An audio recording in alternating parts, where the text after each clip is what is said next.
रहमतुल्लाहि तआला व बरकातुहू। अल्हम्दुलिल्लाह रब्बिल आलमीन अस्सलातु वस्सलामु अला रसूलिहिल करीम अम्मा बाद। फ़क़द क़ाल अल्लाहु तआला फ़िल क़ुरआनिल करीम वल फ़ुरक़ानिल मजीद अऊज़ु बिल्लाहि मिनश शैतानिर रजीम बिस्मिल्लाहिर रहमानिर रहीम। इन्ना अंज़लनाहु फ़ी लैलतिल क़द्र वमा अदराका मा लैलतुल क़द्र लैलतुल क़द्रि ख़ैरुम मिन अल्फ़ि शहर सदक़ल्लाहुल अलियुल अज़ीम। सुब्हानका ला इल्म लना इल्ला मा अल्लमतना इन्नका अंतल अलीमुल हकीम। रब्बि इश्रह ली सदरी व यस्सिर ली अम्री वहलुल उक़दतम मिन लिसानी यफ़क़हू क़ौली। अल्लाहुम्मा सल्लि अला सय्यिदिना नबिय्यिना मौलाना मुहम्मदिन तिब्बिल क़ुलूबि व दवाइहा व आफ़ियतिल अब्दानि व शिफ़ाइहा व नूरिल अब्सारि व ज़ियाइहा व अला आलिहि व सहबिहि व सल्लिम। अल्हम्दुलिल्लाह। அல்லாஹ்வினுடைய பேரருள் பெரும் கிருபை, புனிதமான ரமலானிலே 27வது தராவீகை தொழுதுவிட்டு அல்லாஹ் நம்மை ஒன்று சேர்த்திருக்கிறார். இங்கு நம்மை ஒன்று சேர்த்திருப்பதைப் போல அல்லாஹ் நரகத்திலிருந்து விடுதலை அளித்து சுவனத்திலும் ஒன்று சேர்ப்பானாக. அல்லாஹ் இந்த அவனுடைய இல்லத்தில் நம்மை அமர வைத்து அழகு பார்ப்பது போல சுவனத்தில் அல்லாஹ் அவனுடைய லிகாவோடு அமரக்கூடிய நசீபை அல்லாஹ் நம் அனைவருக்கும் தந்தருள்வானாக.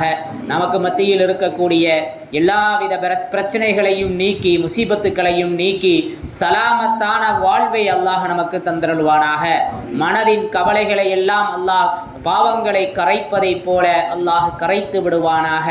அன்பிற்குரிய அல்லாஹுவின் நல்லடியார்களே, முஃமின்களே, புனிதமான ஒரு இரவு, இந்த உம்மத்திற்கு கிடைத்த ஒரு போனஸ் என்று சொல்லலாம். அல்லாஹ் சுப்ஹானஹு வ தஆலா குர்ஆனிலே குறிப்பிடுகிறான், இன்னா அன்ஸல்நாஹு ஃபீ லைலத்தில் கத்ர். உங்களிடத்திலே இன்னா அன்ஸல்நாஹு ஃபீ லைலத்தில் கத்ர், லைலத்துல் கத்ருடைய இரவிலே நாம் இந்த குர்ஆனை இறக்கி வைத்தோம். வமா அதுராக மா லைலத்துல் கத்ர், லைலத்துல் கத்ர் என்றால் என்ன என்று உமக்கு தெரியுமா? லைலத்துல் கத்ர் என்றால் என்ன என்று உங்களுக்கு தெரியுமா? லைலத்துல் கத்ரி ഖൈറുம் மின் அல்ஃபி ஷஹர், அது 1000 மாதங்களை விட சிறந்தது என்பதாக அல்லாஹ் குறிப்பிடுகிறார். அன்பிற்குரியவர்களே, இந்த இரவை அல்லாஹ் தேர்ந்தெடுத்தது இந்த உம்மத்திற்கு நிறைய வெகுமதிகளை வழங்க வேண்டும் என்பதற்காக. முன்னுள்ள சமூகங்களுக்கு கிடைக்காத குறைந்த ஆயுள் கொடுக்கப்பட்ட இந்த சமூகத்திற்கு நிறைந்த பலனை கொடுக்க வேண்டும் என்பதற்காகத்தான் இந்த இரவு. அதை ஹாஃபிஸ் அவர்களும் தெளிவுபடுத்தினார்கள். அன்பிற்குரியவர்களே, இது எந்த நாள், எந்த இரவில் இது இருக்கிறது என்பதை பற்றிய பல கருத்து வேறுபாடுகள் இருப்பினும் ஒற்றைப்படை இரவுகளிலே அதை தேடிக்கொள்ளுங்கள். பிந்தைய பத்தில் ஒற்றைப்படை இரவுகளில் பிற 21, 23, 25, 27, 29 இதில் தேடிக்கொள்ளுங்கள் என்கின்ற கருத்துக்கள் பலவராக பகிரப்படுகின்றன, ஹதீஸுகளிலே காண்கின்றோம். அதிலும் குறிப்பாக பிற 27 அதை தேடிக்கொள்ளுங்கள் என்ற கருத்தும் இருக்கிறது. அந்த அடிப்படையில் தான் இந்த இரவிலே அதிகமாக உலகளாவிய அளவில் முன்னுரிமை கொடுத்து அமல்கள் செய்யப்படுகின்றன. அந்த மாதம் முழுவதும் ஓதப்பட்ட குர்ஆன்கள் ஹத்தம் முடிக்கப்படுகின்றன. அன்பிற்குரியவர்களே, குர்ஆனைத்தான் ஹத்தம் முடிக்கிறோம். எனவே எந்த அமல்களும் ஹத்தம் முடிக்கப்படுவது இல்லை. எனவே இதற்கு பின்பு நம்முடைய அமல்கள் அதிகப்பட வேண்டும். ஒரு அமலுக்கு பின்பு அது கபூலாகிவிட்டது என்பதனுடைய அடையாளம் அடுத்த அமல் செய்வது. ஃபஜ்ர் தொழுதோம், அதற்கு பின்பு லுஹர் தொழுதால் ஃபஜ்ர் கபூலாயிருச்சு. லுஹர் தொழுதோம், லுஹருக்கு பின்பு அசர் தொழுதால் அசர் கபூலாகிறது. குர்ஆன் ஓதினோம், அதற்கு பின்பு இன்னொரு அமலை செய்தால் முந்தைய அமல் கபூலாகிவிட்டது. எனவே அன்பிற்குரிய அல்லாஹுவின் நல்லடியார்களே, எனவே ரமலான் தான் முடிவடைகிறது, அமல்களுக்கு முடிவு இல்லை. ரமலானின் அமல்கள் கபூலாக வேண்டும் என்று சொன்னால் தொடர்ந்து அமல் செய்ய வேண்டும். எனவே அல்லாஹ் அப்படி ஒரு நசீபை நமக்கு தந்தருள்வானாக.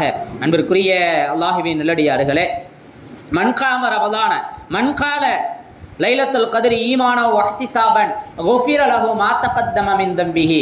ரசூலுல்லாஹி ஸல்லல்லாஹு அலைஹி வஸல்லம் அவர்கள் சொன்னார்கள், ஈமானோடு நன்மையை ஆதரவு வைத்து லைலத்துல் கத்ர் இரவிலே யார் வணங்குகிறார்களோ அவர்களுடைய முந்தைய பாவங்கள் எல்லாம் மன்னிக்கப்படுகிறது என்று சொன்னார்கள். அன்பிற்குரியவர்களே, மூசா அலைஹிஸ்ஸலாம் கேட்பாங்க அல்லாஹ்ட்ட, யா அல்லாஹ், உன்னுடைய திருப்பொருத்தம் எனக்கு வேணும், உன்னுடைய நெருக்கம் வேணும். அல்லாஹ்வோட நெருக்கம், அமைச்சரோட நெருக்கம்னாலே நாம் பல பெருமைக்கு போயிடுறோம். எனக்கு அமைச்சர் ரொம்ப நெருக்கங்க, நான் சொன்னால் கேட்டுருவார், சர்வசாதாரணமாக நான் போய் அவரை பார்த்துட்டு வந்துடுவேன் அப்படின்னு சொல்லி பெருமைப்படக்கூடிய மகிழக்கூடிய மனிதர்கள் இருக்கத்தான் செய்கிறோம். அப்படி இருக்கும்போது அல்லாஹுவோடு நெருக்கம் கிடைக்கும் என்று சொன்னார். இப்போ மூசா அலைஹிஸ்ஸலாம் கேட்குறாங்க, யா அல்லாஹ் உன்னுடைய திருப்பொருத்தம் எனக்கு வேணும், அது மட்டும் இல்லை உன்னுடைய நெருக்கமும் எனக்கு வேணும் அப்படின்னு கேட்டாங்க. இப்போ அல்லாஹ் சொன்னா, என்னுடைய திருப்பொருத்தத்தையும் என்னுடைய நெருக்கத்தையும் லைலத்துல் கதிரில் யார் வணங்குறாங்களோ அவர்களுக்கு நான் தருகிறேன் என்று சொன்னதாக பார்க்கின்றோம். அன்பிற்குரியவர்களே, ஆக அப்படி நாம் லைலத்துல் கதிரை அடைந்து அல்லாஹுவினுடைய நெருக்கத்தை பெற்றவர்களாக ஆகணும். அன்பிற்குரிய அல்லாஹுவின் நடிகார்களே, லைலத்துல் கதிரை அடைஞ்சா நான் என்ன செய்யறது அப்படின்னு ஆயிஷா நாயகி கேட்குறாங்க. இப்போ ரசூலுல்லாஹி ஸல்லல்லாஹு அலைஹி வஸல்லம் அந்த ஆயிஷா நாயகி அறிவிப்பாங்க, லைலத்துல் கதிரை அடைஞ்சா நான் என்ன அமல் செய்யணும்னு. அப்போ நபி ஸல்லல்லாஹு அலைஹி வஸல்லம் இப்படி சொல்லி தருவாங்க, அல்லாஹும்ம இன்னக அஃபுவுன் துஹிப்புல் அஃப்வ ஃபஅஃபு அன்னி. இறைவா நீ மன்னிப்பவன், அல்லாஹும்ம இன்னக அஃபுவுன் நீ மன்னிப்பவன், துஹிப்புல் அஃப்வ மன்னிப்பதை பிரியப்படுகிறாய், ஃபஅஃபு அன்னி என்னை மன்னித்து விடுவாயாக. அன்பிற்குரியவர்களே, அஃபுவுன்னு சொன்னால் ஒரு அற்புதமான வார்த்தை. அஃபு என்பது மன்னிப்பு மட்டுமல்ல, சுவடே இல்லாமல் பாவத்தினுடைய சுவடே இல்லாமல் ஆக்கிரு அப்படிங்கிற கருத்துள்ளது. அன்றைய காலத்தில் பாலைவனத்தில் தண்ணீரை தேடி தங்கியிருந்தாங்கன்னு சொன்னால் குழி தோண்டுவாங்க. குழி தோண்டி அங்கே தண்ணீர் என்ன செய்யும், அப்படியே ஊறும். பொதுவாக கடல் ஓரத்தில் போய் குழி தோண்டினா என்ன செய்யும், அதில் தண்ணி ஊற்று எடுக்கும். அது மாதிரி அன்றைய காலத்தில் அரபுகள் பாலைவனங்களுக்கு போயிட்டு தண்ணியை தேடி குழி தோண்டி வைப்பாங்க. அப்போ பயன்படுத்திட்டு விட்டுட்டு போயிடுவாங்க. அடுத்து பார்த்தா காற்றுகள் அடிக்கப்பட்டு அந்த தோண்டப்பட்ட குழியெல்லாம் மறைஞ்சு போயிடும். குழி தோண்டனதுக்கான அடையாளமே இல்லாமல் போயிடும். குழி தோண்டனதுக்கான அடையாளமே இல்லாமல் போயிடும். இப்படி அடையாளமே இல்லாமல் போகுவதற்கு தான் அஃபுவு என்பதாக விளக்கம் சொல்கிறார்கள். எனவே பாவங்கள் நிறைய செய்கிறோம். நம் பாவத்தின் காரணமாக அல்லாஹ் நம்மளை தண்டிக்கக்கூடிய சூழ்நிலை ஏற்பட்டுறது, நமக்கான நியமத்துக்கள் தூரமாயிருது, நமக்கு அல்லாஹ் வழங்கக்கூடிய அந்த கிஃப்ட்டுகள் எல்லாம் காணாமல் போயிருது. எனவே என்னுடைய எல்லா பாவத்தையும் நீ மன்னிச்சிரு எப்படின்னு சொன்னா அடையாளமே இல்லாமல். அப்ப அஃபுவுங்கிறதுக்கான கருத்து அடையாளமே இல்லாமல் போயிடணும், பாவத்தினுடைய சுவடே இல்லாமல் போயிடணும். இந்த லைலத்துல் கத்ரில் அல்லாஹ் நமக்கு அத்தகைய தௌஃபீக்கை தந்திருவானாக. நம்முடைய பாவங்களை எல்லாம் அல்லாஹ் மன்னித்து விடுவானாக. அறிந்தோ அறியாமலோ, தெரிந்தோ தெரியாமலோ, புரிந்தோ புரியாமலோ செய்கின்ற எல்லா பாவங்களையும் மன்னிச்சிருவானாக. ஏன்னா நிறைய நேரங்களில் நாம் தப்புன்னு தெரியாமலே தவறை செய்யக்கூடிய ஒரு சூழ்நிலை ஏற்பட்டு விடுகிறது விவரமில்லாததின் காரணமாக.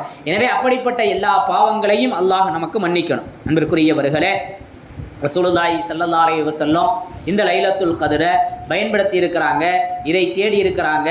இதை தேடி கடைசி 10ல் இஅ்திகாஃப் இருந்திருக்கிறாங்கிறதெல்லாம் நம்ம பார்க்குறோம். எனவே லைலத்துல் கத்ர் இருக்கிறதே இந்த சமூகத்திற்கு கொடுக்கப்பட்ட ஒரு அற்புதமான வாய்ப்பு. குறைந்த ஆயுளுள்ளவர்கள் நிறைந்த பலனை பெற வேண்டும் என்பதற்காக ஈமானினுடைய வெளிப்பாடு. ஈமான் உள்ளவர்கள் இதை பயன்படுத்தி கொள்வார்கள். அன்பிற்குரியவர்களே, இந்த இரவை பற்றி அல்லாஹ் சொல்றான், லைலத்துல் கத்ர் அது சிறப்பானது, 1000 மாதங்களை விட சிறப்பானது.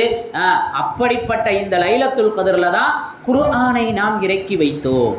எனவே குர்ஆனோடு இந்த இரவை அல்லாஹ் தொடர்பு படுத்தி இருக்கிறார். எனவே நமக்கும் குர்ஆனோடு தொடர்பு ஏற்பட வேண்டும், குர்ஆனோடு பிரியம் ஏற்பட வேண்டும். குர்ஆனை நேசிக்கக்கூடியவர்களாக, குர்ஆனை ஓதக்கூடியவர்களாக, குர்ஆனை நமது வாழ்வாக்கக்கூடியவர்களாக நாம் ஆமணும். ஏனோ தானோ என்று வாழ்ந்து விடக்கூடாது. சமீபத்தில் அல்லாஹ் துபாய் போக வச்சா அங்கே நிறைய மஸ்ஜிதுகள், மூளைக்கு மூளை மஸ்ஜித் இருக்குது. ஒவ்வொரு மஸ்ஜிதும் ஒரு 1000 பேர் தொழுகலாம். அந்த அளவுக்கு பிரம்மாண்டமான மஸ்ஜிதுகள்.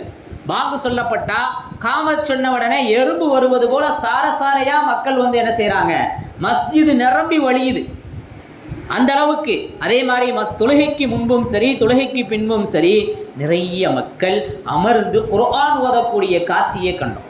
இன்னைக்கு நாமல்ல எத்தனை பேர் குர்ஆனை ஓதக்கூடியவர்களாக இருக்கிறோம், இல்லை அதற்கு என்ன முயற்சிகள் செய்கிறோம்? அன்பிற்குரியவர்களே, சமீபத்தில் கொரோனா காலத்தில் ஒரு பிள்ளை, காயல்பட்டினத்தை சார்ந்த ஒரு 6-7 வயசு பிள்ளை குர்ஆனை மனனம் செய்தது. உலகமே கொண்டாடுச்சு, இந்தியாவில் கொண்டாட்டம், தமிழ்நாட்டில் கொண்டாட்டம், அதை பற்றி பெருமை பேசப்பட்டது. உண்மையிலேயே பாராட்டப்பட வேண்டிய விஷயம்தான். 7 வயசுல குர்ஆனை ஓதணும், ஆனால் அந்த பிள்ளை குர்ஆனையே மனனம் செஞ்சிருச்சு. இப்போ எந்த அளவிற்கு அந்த பெற்றோர் சொன்ன விஷயம் என்னன்னா, அந்த தாய் குர்ஆனை ஓதிக்கொண்டே இருப்பார். அந்த பிள்ளையை கருவுல வச்சிருக்கையில குர்ஆனை ஓதிக்கொண்டே இருந்ததின் காரணமாக அந்த பிள்ளை பிறந்ததற்கு பின்பு சின்ன வயதிலேயே குர்ஆனை மனனம் செய்யக்கூடியதாயிடுச்சு. அந்த பிள்ளையினுடைய தகப்பனார் அவரும் குர்ஆனை ஓதக்கூடிய ஹாஃபிலாக இருந்தார். எனவே நாம் எதில் தொடர்பில் இருக்கிறோமோ அதுதான் நம்மளில் வெளிப்படும். அன்பிற்குரியவர்களே, என் பிள்ளைக்கு குர்ஆன் ஓதவே வரமாட்டுது, மதரசாவுக்கு போய்கிட்டே இருக்குது. நிறைய பெற்றோர்கள் சொல்லக்கூடிய விஷயம், குர்ஆன் ஓதவே வரலை. காரணம் என்ன? அதில் நமக்கு ஈர்ப்பு இல்லை. பெற்றோருக்கு மதரசாவுக்கு போனால் ஓதிடுவான் அப்படிங்கிறதெல்லாம் இல்லை. ஒவ்வொரு பெற்றோருடைய உள்ளத்திலும் நமது பிள்ளை தீனை சார்ந்து இருக்கணும். இன்னைக்கு யோசிச்சு பாருங்க, நிஸ்வான் மதரசா 10 ஆண்டுகளாக நடைபெறுகிறது. பயன்பெறுபவர்கள் சொற்பமான நபர்கள். இன்னைக்கு கூட ஒரு தகவல் வந்துச்சு, பிள்ளை 10th +2 படிக்குது. ஏன்னா 10th படிக்கிறப்ப நாளைக்கு எக்ஸாம் இருக்குது, தொலைக்கு விடுறதில்லை, உள்ளே கூப்பிட்டு உட்கார வச்சிடுறாங்க. இப்படியாவது எக்ஸாமில் பாஸ் பண்ணணும் அப்படின்னு அல்லாவை புறக்கணிச்சுட்டு புனிதமான இரவை புறக்கணிச்சுட்டு எப்படி வெற்றி கிடைக்கும் யோசிச்சு பாருங்க. அந்த சொன்ன ஒரு தகவல், நல்ல மார்க் வாங்கணும், வாங்கினா படிக்க வச்சிருவேன், வாங்கலைன்னா ஓத வச்சிருவேன். என்ன எப்படி இருக்குன்னு பாருங்க. நிறைய பெற்றோர்களுடைய எண்ணம் இப்படித்தான் இருக்கு. நல்ல மார்க் வாங்கினா படிக்கட்டும், இல்லைன்னா படிப்போட சேர்ந்து இல்லாட்டி ஓதிக்கட்டும். இப்போ அதில் பலகீனமானா இதை தேர்ந்தெடுத்துக்கொள்வோம். இப்போ குர்ஆன் பலகீனமானதா, இஸ்லாம் பலகீனமானதா? இப்போ நமது சிந்தனை எந்த அளவிற்கு அறியாமல் செய்யக்கூடிய தவறு தான் இது, அன்பிற்குரியவர்களே. ஆனால் மாபெரும் தவறு. குர்ஆனை புறந்தள்ளிட்டு கடைசி பட்சத்தினுடைய ஒரு முடிவாக குர்ஆனை எடுத்துக்கிறோம். ஆக ரொம்ப யோசிக்க வேண்டிய தகவல். இப்படி நம்ம வாழ்க்கையில நிறைய விஷயங்கள் இருக்கிறது. அல்லாஹ் பாதுகாக்கணும். மார்க் வாங்கினாலும் வாங்கலைனாலும் பிள்ளைகளுக்கு குர்ஆனை கொடுக்க வேண்டும். இன்று ஓதப்பட்ட வசனம் இக்ரா பிஸ்மி ரப்பிக்கல்லதி ஹலக், முதலாக இறங்கிய வசனம் இக்ரா பிஸ்மி ரப்பிக்கல்லதி ஹலக். படிங்க, ஓதுங்க, உம்முடைய ரப்பின் பெயரை கொண்டு. படிக்கணும்னு குர்ஆன் ஏவுது. ஒவ்வொருவருமே படிக்க வேண்டும். டாக்டர் ஆகணும், இன்ஜினியர் ஆகணும், வக்கீல் ஆகணும், எல்லாமே ஆகணும். ஆகக்கூடாதுங்கிறது இல்லை, படிக்கணும். ஆனால் குர்ஆன் படிங்கன்னு சொன்னதோட விடலை, அதையும் கொஞ்சம் நாம் கவனிக்கணும். குர்ஆன் படிங்கன்னு சொன்னதோட விடலை, அதையும் கொஞ்சம் நாம் கவனிக்கணும். அடுத்து என்ன சொல்லுதுன்னு, உம்முடைய ரப்பின் பெயரை கொண்டு படி. எதை படித்தாலும் ரப்புடைய பெயர் அங்கே இருக்கணும். அல்லாஹுவை பற்றிய ஆழம் ஆழ் மனதில் பதிய வேண்டும். அல்லாஹுவை பற்றிய அன்பு, அல்லாஹுவை பற்றிய நேசம் இல்லாத கல்வி அது கல்வியே அல்ல. இப்போ எதை படித்தாலும் குர்ஆனில் ஒரு மிகப்பெரிய ஒரு இன்ஜினியருடைய வரலாறு இருக்குது. மிகப்பெரிய இன்ஜினியர் துல்கர்னைன். இன்னைக்கு நம்ம தெருவுடைய பேரே சிக்கந்தர் துல்கர்னைன் தானே சொல்கிறோம்.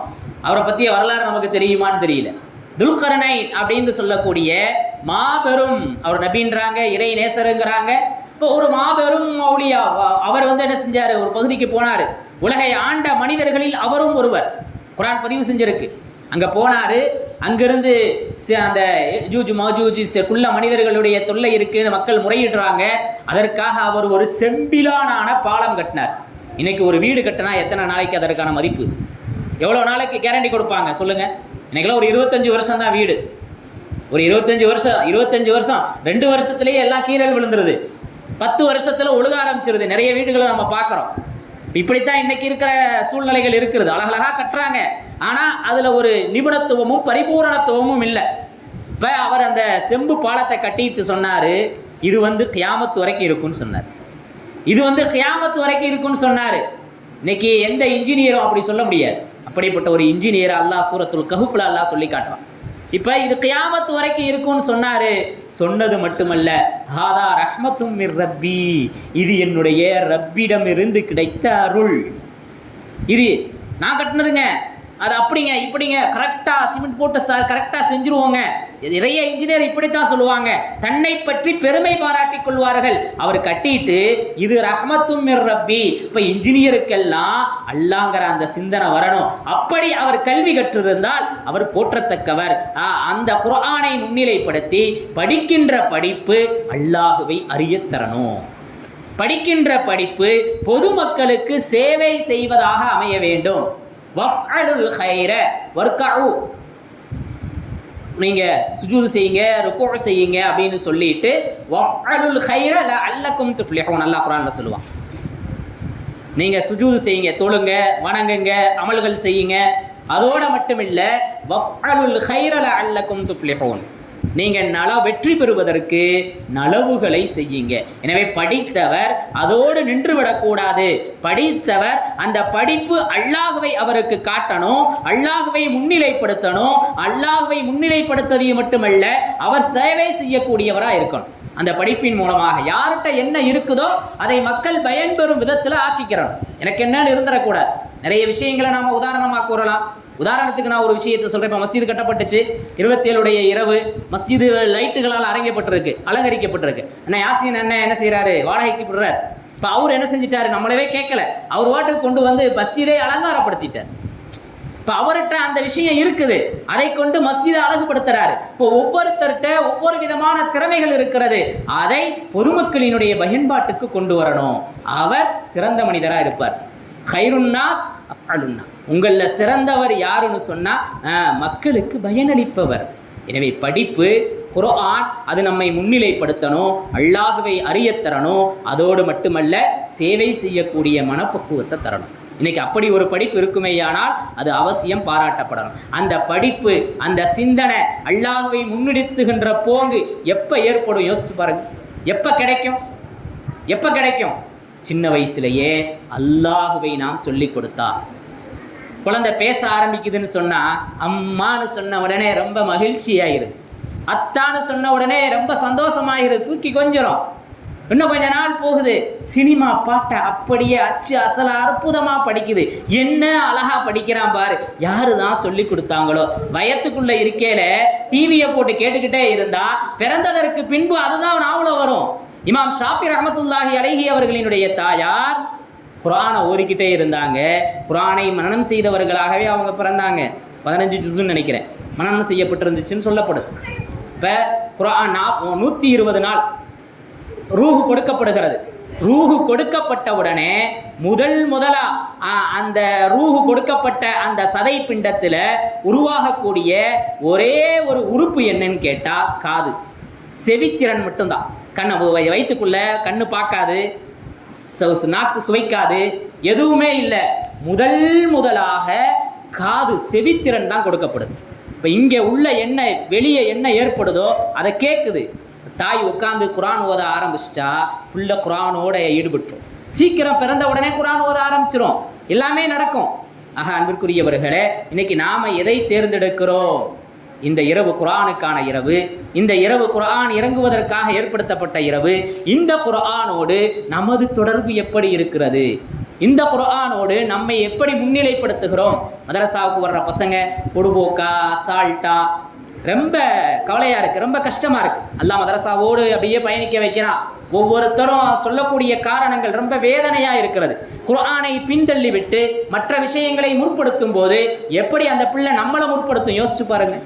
குர்ஆனை முற்படுத்திய பிள்ளை நம்மையும் முற்படுத்தும், நம்ம கவனிக்கும், நம்மின் மீது அன்பு செலுத்தும், பெற்றோருக்கு உபகாரம் செய்கிறதா இருக்கும். அன்பிற்குரியவர்களே, எனவே இன்றைய தினத்தில் நாம் தரக்கூடிய ஒரு செய்தி என்னன்னு சொன்னால், அல்லாஹ்வுடைய ஏற்பாடு, இந்த மஸ்ஜித் ஏற்படுத்தப்பட்டது. நாம் இந்த ஒட்டஞ்சத்திரத்தை சுற்றி இருக்கக்கூடிய பல பிள்ளைங்க வந்து நம்ம மதரசால ஓதக்கூடிய ஒரு பாக்கியத்தை அல்லாஹ் தந்திருக்கிறான். எனவே நம்ம பகுதியில் நாம் இந்த மஸ்ஜிதுக்கு செய்யக்கூடிய முதல் கடமையாக ஒன்றை எடுத்துக்கிறணும். இந்த ரம்ஜான், இந்த ரமலானில் ஒவ்வொருத்தருமே முதல் கடமை என்னன்னா, நம்ம பிள்ளை மதரசாவோட தொடர்பில் இருக்கணும். அது மட்டுமல்ல, நம்மை சார்ந்து இருக்கக்கூடிய நமது பகுதியில் இருக்கக்கூடிய எந்த பிள்ளையும் மதரசா தொடர்பு இல்லாமல் இருக்கக்கூடாது. ஒவ்வொரு நாளும் நம்ம பக்கத்து வீட்டு பிள்ளை மதரசாவுக்கு போகுதா அப்படிங்கிறத கண்காணிக்கணும். நம்முடைய உறவுக்கார பிள்ளைகள் மதரசாவிற்கு போகிறார்களா அப்படிங்கிறத கண்காணிக்கணும். இதில் தொடர்ந்து முயற்சி எடுக்கணும். சமூகத்தில் மஹல்லாவை மேம்படுத்துறதுல பல விஷயங்கள் இருக்குது. அதில் நாம் முதன்மையாக கவனம் செலுத்த வேண்டிய விஷயம் மக்தப் மதரசாவாக இருந்துகிட்டு இருக்குது. அன்பிற்குரியவர்களே, குர்ஆனிய தொடர்பை ஏற்படுத்துவதாக இருக்குது. எந்த நிலைக்கு போனாலும் சரி, குர்ஆனிய தொடர்பை விட்டுறக்கூடாது. குர்ஆன் மட்டும்தான் பார்க்கறதே நன்மை. குர்ஆனை மட்டும் பார்க்கறதுக்கே நன்மை. அப்புறம் ஓதுறதுக்கு சொல்ல வேண்டியதே இல்லை. எனக்கு ஓத தெரியாது, டெய்லி குர்ஆனை எடுத்து பார்த்து அதை ரசித்து ஒரு முத்தம் கொடுத்து திருப்பி வச்சிடணும். எத்தனை பேருக்கு எத்துணை நாட்கள் குர்ஆனை தொடாமலே நகர்ந்திருக்கும் யோசிச்சு பாருங்க. ஓதவே வேண்டாம், குர்ஆனை பார்க்கறதுக்கு நன்மை, அதை எடுத்து முத்தம் கொடுத்தாலும் நன்மை தான். ஓதனா இரட்டிப்பு நன்மை, ஓதனா அதோட நெருக்கமாயிரும். எனவே குர்ஆனிய தொடர்பு நம்ம இடத்துல எப்படி இருக்கிறது? கஅப் ரலியல்லாஹு தஆலா அன்ஹு வந்தாங்க, ரசூலுல்லாஹி ஸல்லல்லாஹு அலைஹி வஸல்லம் நல்ல உங்களை பையினா ஓத சொல்லி நான் ஆசைப்படுறேன்னு சொன்னாங்க. அல்லாஹ் சொன்னான்னு சொன்னாங்க. எந்த அளவிற்கு அவர்கள் உயர்ந்து விட்டார்கள். அன்பிற்குரியவர்களே, குர்ஆன் உடையவர்கள் அஹ்லுல்லாக்கள், அல்லாஹ்வினுடைய வீட்டை சார்ந்தவர்கள். குர்ஆன் உடையவர்கள் அஹ்லுல்லா, அல்லாஹ்வுடைய வீட்டை சார்ந்தவங்க. குர்ஆன் ஓதுற சபையில சக்கீனத்து இறங்குது, ரஹ்மத்து இறங்குது. ஒரு மாத கால மஸ்ஜிதுல குர்ஆன் ஓதப்பட்டது, இங்கு ரஹ்மத்து இறங்குது. இங்கு இறங்கினா இந்த பகுதியே செழிப்பாயிரும். இப்ப இதை பெற்றுக்கொள்ளவர்கள் ஆகணும்னு சொன்னா நாம மஸ்ஜிதோடு தொடர்புல இருக்கணும். மஸ்ஜிதோடு தொடர்புல இருந்தா தான் இங்கு வரக்கூடிய ரஹ்மத்தை நாம அள்ளிட்டு போக முடியுங்கிறத கவனத்தில் கொள்ள கடமைப்பட்டிருக்கின்றோம். அடுத்து ஒரு விஷயம், ரொம்ப கவனம் செலுத்த வேண்டிய ஒரு விஷயம், நம்ம மஹல்லா உருவாகி இருக்கிறது.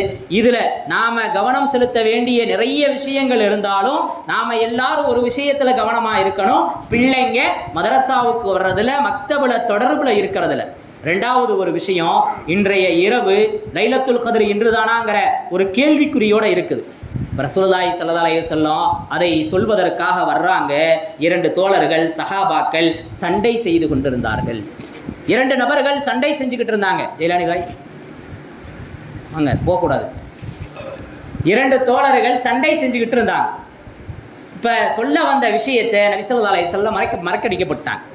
மறக்கடிக்கப்பட்டதின் காரணமாக லைலத்துல் கத்ர் எந்த இரவுன்னு தெரியாமல் போயிடுச்சு. இப்போ சண்டை செய்கிறது அல்லாஹ்வுடைய ரஹ்மத்தை இல்லாமலாக்கிவிடும். நாம் இந்த இரவிட பெற வேண்டிய ஒரு படிப்பினை, இந்த இரவின் மூலம் நாம் பெற வேண்டிய ஒரு படிப்பினை என்னன்னு சொன்னால், நமக்கு மத்தியிலே சண்டை சச்சரவுகள் அல்லாஹ்வுடைய ரஹ்மத்தை தடுத்துவிடும். குடும்பத்தில், வீட்டில், கணவன் மனைவிக்கு மத்தியில், பெற்றோருக்கு மத்தியில், உறவுகளுக்கு மத்தியில் சண்டை செஞ்சால் அல்லாஹ்வுடைய ரஹ்மத் கிடைக்குமா? மஹல்லாக்குள்ள குழப்பம் ஏற்பட்டா அல்லாஹ்வுடைய ரஹ்மத்து கிடைக்குமா? கிடைக்காது. அல்லாஹ் பாதுகாக்கணும். மிகப்பெரிய ஒரு அமல், மிகப்பெரிய ஒரு விஷயம் லைலத்துல் கத்ருடைய இரவு. அது மறக்கடிக்கப்பட்டுருச்சு. அது மட்டும் தெரிஞ்சிருச்சுன்னு சொன்னா நாம எந்த யோசனையும் இல்லாம அந்த ஒரு நாள் வணங்கிட்டு என்ன செஞ்சிடலாம்? 1000 மாசம் வணங்கின நன்மையை பெற்றுட்டு இலகுவா ஆயிரும். ஆனா மறக்கடிக்கப்பட்டுருச்சு. அதுக்கு சொல்லப்பட்ட காரணம் சண்டை. அதற்கு சொல்லப்பட்ட காரணம் சண்டை. எனவே நாம எல்லா சூழ்நிலையிலையும் சண்டையை விட்டு பாதுகாப்பு பெறணும். அப்ப நாம நமக்கு மத்தியில ஒற்றுமையோடு இருக்கணும். 2 சஹாபி, 2 நபர்கள் சண்டை போட்டுக்கிட்டு இருந்தாங்க. பனு முஸ்தலக்குடைய போர் ஹிஜ்ரி 5 நடந்துச்சு. இப்போ சினானுங்கிற ஒரு அன்சாரி, இன்னொரு முஹாஜிர் சஹாபி 2 பேரும் சண்டை போடுறாங்க. இப்போ ரசூலுல்லாஹி ஸல்லல்லாஹு அலைஹி வஸல்லம் வந்தாங்க. இன்னும் ஐயாமுல் ஜாஹிலியாவில் தான் இருக்கிறீங்களா, ஏன் இப்படி சண்டை செஞ்சுக்கிறீங்கன்னு சொன்ன உடனே அதிலிருந்து அவர்கள் சண்டையே செய்யறது, அதிலிருந்து அவர்கள் சண்டையே செய்யறதில்லை அப்படின்னு சொல்லி நாம் பார்க்குறோம். அன்பிற்குரியவர்களே, ஒரு நாள் தொழுகை நடக்குது. வெளியில் பார்த்தா ஓநாய் கூட்டமாக வந்து உட்காந்துருக்கு. சஹாபாக்கள் தொழுதுட்டு வெளியே போகிறாங்க. ஓநாய்கள் காத்து கிடக்குது. வேகமாக வந்தாங்க. யா ரசூலல்லாஹ், ஒரு அதிசயம், ஒரு ஆச்சரியம். வெளியில் ஃபுல்லாக ஓநாய் கூட்டம், ஓநாயோ நரியோ ஆக மொத்தம் ஓநாய் கூட்டம் இப்படி இருக்குதுன்னு சொன்ன உடனே நபி ஸல்லல்லாஹு அலைஹி வஸல்லம் வந்தாங்க. அந்த ஓநாய்களை பார்த்தாங்க. பார்த்துட்டு அதில் ஒரு பெரிய ஓநாய் அதை கேட்டு பேசுகிறாங்க. என்ன விஷயம், ஏன் வந்திருக்கீங்க? யா ரசூலல்லாஹ், எங்களுக்கு வறுமை ஏற்பட்டுருச்சு, எங்களுக்கு சாப்பிட்றதுக்கு உணவு கிடைக்கிறது இல்லை, நாங்கள் பட்டினியில் ரொம்ப சிரமப்பட்டுக்கிட்டு இருக்கோம் அப்படின்னு அந்த ஓநாய் கூட்டம் சொல்லுது. அந்த ஓநாய் கூட்டம், பட்டினியில் நாங்கள் சாகிறோம், எங்களுக்கு பசிக்குது, எங்களுக்கு வறுமையாக இருக்குது, அதனால் உங்கள்கிட்ட முறையிட வந்திருக்கிறோம், எங்களுக்கு சாப்பிட்றதுக்கு எதுவுமே கிடைக்கல அப்படின்னு சொல்லுது. இப்போ சொன்னாங்க ரசூலுல்லாஹி ஸல்லல்லாஹு அலைஹி வஸல்லம் சஹாபாக்களை பார்த்து, பார்த்தீங்களா, நீங்கள் செய்த சதகாக்கள், நீங்கள் செய்த ஜக்காத்து, நீங்கள் செய்த தர்மங்கள் உங்களுடைய பொருட்களை பாதுகாத்து இருக்கிறது. எந்த ஓநாய்க்கும், ஏன்னா அன்னைக்கு ஆடு நிறைய வச்சிருந்தாங்களா இல்லையா, எந்த ஓநாய்க்கும் ஆடுகள் இரையாகல, அல்லாஹ் அதை பாதுகாத்துட்டான். இன்னைக்கு சமீபமா எங்கு பார்த்தாலும் வியாபார ஸ்தலங்கள் தீப்பிடிச்சு எரியுது. இன்னைக்கு கூட ஒரு செய்தி வந்துச்சு, எங்கு பார்த்தாலும் தீப்பிடித்து எரிகிறது, அழிந்து நாசமாகிறது, பொருளாதார சிதைவு ஏற்படுகிறது, பொருளாதாரத்தில் நட்டம் ஏற்படுகிறது. இதெல்லாம் எதனுடைய விளைவு? தான தர்மங்களை, சக்காத்துக்களை சரியாக கொடுக்காததினுடைய விளைவு. இப்போ ரசூலுல்லாஹி ஸல்லல்லாஹு அலைஹி வஸல்லம் சொன்னாங்க, பார்த்தீங்களா, நீங்கள் சரியான முறையில் இருந்ததுனால உங்களுடைய ஆடுகள் எல்லாம் பாதுகாக்கப்பட்டிருக்கிறது, விளங்கிக் கொள்ளுங்கள். எனவே தான தர்மங்களை அதிகமாக செய்யுங்கன்னு சொன்னாங்க. சொல்லிட்டு இப்போ ஓநாய் கூட்டமும் வந்து முறையிட்டு இருக்குது, அதுக்கும் பதில் சொல்லணுமா இல்லையா? ரசூலுல்லாஹி ஸல்லல்லாஹு அலைஹி வஸல்லத்துக்கும் அவன் வந்து கேட்குது, இப்போ அதுக்கும் பதில் சொல்லணும். இப்போ நபி ஸல்லல்லாஹு அலைஹி வஸல்லம் சொன்னாங்க, எந்த ஆடு மந்தையை விட்டும் தனித்து இருக்குதோ அதை நீங்கள் சாப்பிட்டுக்கங்க. ஆடுகள் எல்லாம் மேய்க்க போவாங்க, இந்த ஓநாய் கூட்டத்துக்கு மறைக்கப்பட்டுரும், ஆடுகள் கண்ணில் தெரியாது. இப்போ நபி ஸல்லல்லாஹு அலைஹி வஸல்லம் சொன்னாங்க, மந்தையை விட்டும் தனித்த ஆடுகள் உங்களுக்கு உணவு அப்படின்னு சொல்லிட்டாங்க. இப்போ அலைக்கும் பில் ஜமாஆ, நீங்கள் ஜமாத்தோடு சேர்ந்துருங்கள், நீங்கள் ஜமாத்தோடு சேர்ந்துருங்க. ஜமாத்தோடு தனித்து போனீங்கன்னு சொன்னால் உங்கள் கழுத்தில் இருந்து இஸ்லாம் வெளியேறிடும் அப்படின்னு ரசூலுல்லாஹி ஸல்லல்லாஹு அலைஹி வஸல்லம் சொன்னதாக ஹதீஸுகளில் நாம் பார்க்குறோம். ஆக அல்லாஹ் மஸ்ஜிதை ஏற்படுத்தி இருக்கிறான், மஸ்ஜிதோடு இணையணும், ஜமாத்தோடு இணையணும். ரசூலுல்லாஹி ஸல்லல்லாஹு அலைஹி வஸல்லம் மஸ்ஜிதுன் நபவிக்கு மதீனாவுக்கு போனாங்க. போன உடனே செஞ்ச வேலை மக்களோடு தொடர்பை ஏற்படுத்துவதற்கு, மக்களோடு பழக்கத்தை ஏற்படுத்துவதற்கு, மக்களுக்கான தேவைகளை நிறைவேற்றுவதற்கு ஒரு மஸ்ஜிதை ஏற்பாடு செஞ்சாங்க. அதுதான் மஸ்ஜிதுன் நபவி. உள்ள போறதுக்கு முன்னாடியே மஸ்ஜிதே கூபா அவை அமைத்தார்கள். அங்குதான் முதல் ஜும்ஆ கடமையாக்கப்பட்டது. அதற்கு பின்பு மதீனாவுக்குள்ள நுழையிறாங்க. போன உடனே செஞ்ச வேலை மஸ்ஜிதை கட்டியது தான்.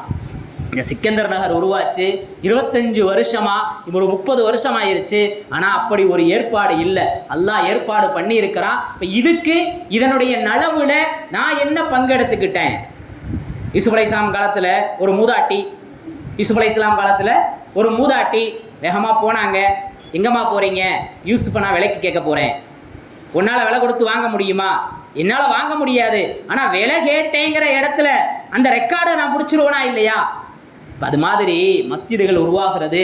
இதில் என்னுடைய பங்களிப்பு என்ன அப்படிங்கிற அந்த நேரத்தில், எனவே இதில் இருக்கக்கூடிய பல விஷயங்கள் சீர் செய்வதற்கு மஹல்லாவாசிகள் ஒருங்கிணைப்பாக இருக்கணும், ஜமாஅத்தை பற்றி பிடிக்கணும், ஒற்றுமையை பற்றி பிடிக்கணும் அப்படிங்கிறத இந்த நேரத்தில் நான் உங்களிடத்திலே கோரிக்கையாக வைத்து, அன்பிற்குரிய அல்லாஹ்வின் நல்லடியார்களே, புனிதமான இந்த லைலத்துல் கத்ரை அல்லாஹ் நமக்கு கண்ணியமானதாக, ரஹ்மத்தானதாக, அபிவிருத்திக்குரியதாக, பரக்கத்தானதாக ஆக்கி வைப்பானாக.